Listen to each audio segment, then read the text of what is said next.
আপাতত তো ওনার অবস্থা ডাক্তারি পরিভাষায় যে স্থিতিশীল। ওনার যাবতীয় পরীক্ষা নিরীক্ষা, স্ক্যান, এমআরআই ইত্যাদি হয়েছে।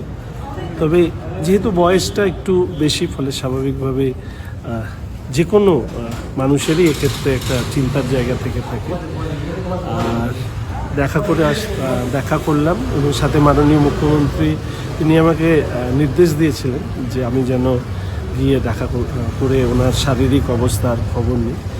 তো ওনার মুখ্যমন্ত্রীর সাথেও ওনার কথা হলেন, যেহেতু উনি ওনাদেরকে পারিবারিকভাবে চিনতেন। ওনার বাবা শিশির অধিকারী মহাশয়, মুখ্যমন্ত্রী শুভেন্দু অধিকারীর পিতার সাথে ওনার আগেই পরিচয় ছিল, সেগুলো আমি জানতাম।